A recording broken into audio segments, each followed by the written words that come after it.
Alright, well, I feel awful about this about shooting your son, sir. So, me and your good buddy Shane, we'll just go out to the high school.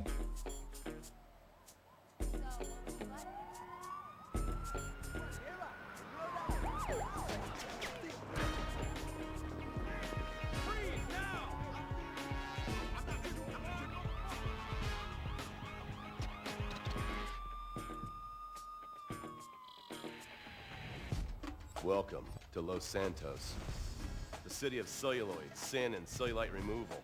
From dead starlets in Vinewood, to the gangbangers in Davis and Strawberry, and terracels in Chumash, to the drunken tourists in Del Perro Pier.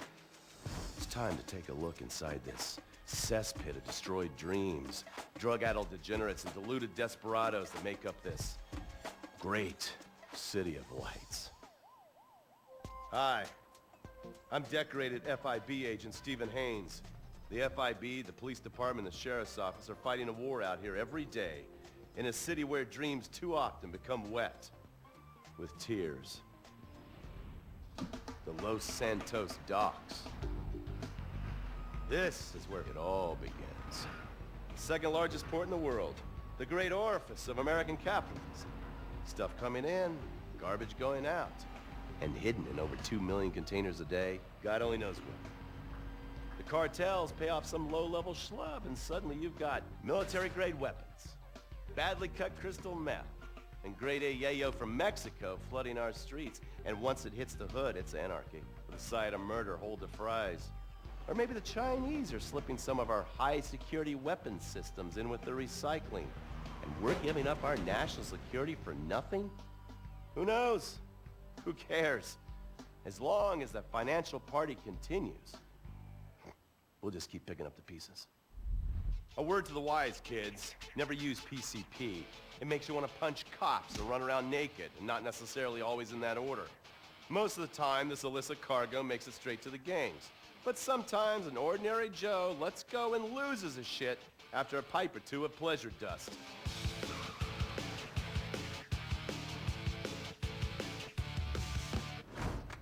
The Vagos, bloodthirsty Chicanos with a predilection for pain, papaya juice, and spicy plantains. They're one of the largest Mexican street gangs in the city, with rumored connections to several major mafias.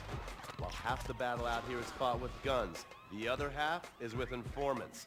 Sometimes you need to become the bad guys to bust the bad guys. All right, guys, let's go. When the Ballas and the families aren't shooting each other, they're selling the dope that the junkies are shooting into their veins.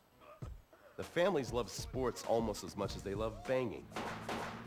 Flashy, arrogant, competitive, and aggressive, they are lifelong bitter enemies of the Ballas. Wearing the colors of the feud or the corkers, the families call themselves Gang Green. Of course, like all families, they love a good squabble. Subdivided into sets, such as the Chamberlain Gangsters or the Carson Avenue set, it turns out the families love shooting each other almost as much as they love shooting Ballas. Now, the LSPD have had many run-ins with various family sets over the years. With the Ballas, the FIB take a more community outreach approach. Hey guys, stay out of trouble now. Suck my Steve Haynes. Now the Ballas fly the colors of the Los Santos Panic, or the Boers, purple, because they are the bruise on the face of this city. While some thugs obviously prefer 4 wheels, other desperados prefer 2. Leather, exhaust, and drugs. No, this isn't an exotic S&M party. These are one of the nation's toughest outlaw motorcycle gangs, the Lost.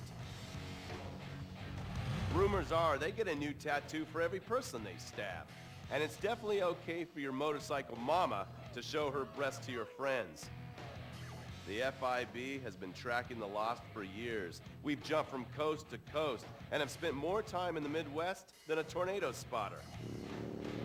When they're not running meth, they're smoking it. Or so I hear, a dangerous new drug on the streets called toilet cleaner. And believe me, your toilet will be cleaned after you've smoked some of it. Of course, Vinewood being Vinewood, it's not all about leathery dudes trying to show off on their motorbikes or roided up gangbangers stuck in some 90s time warp. This is the town that made mass murder into nostalgia.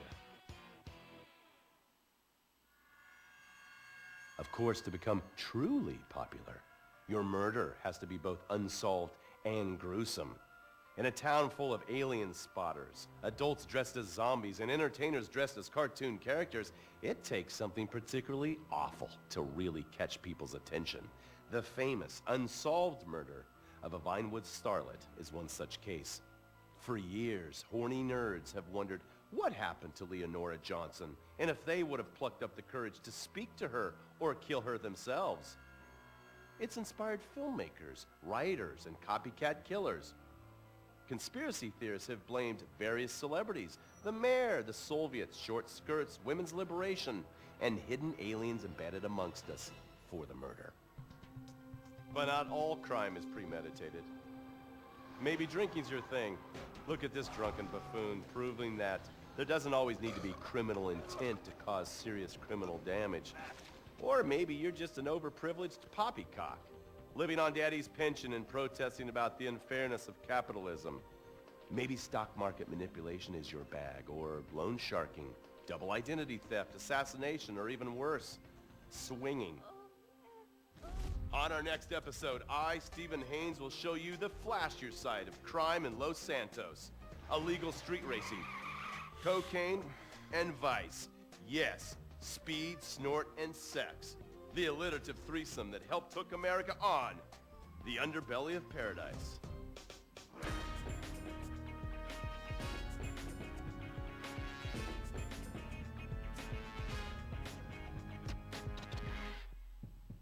Who are your friends? It's like, oh, we got this one cop fella, he's all duty. What was his name? No one actually knows this guy.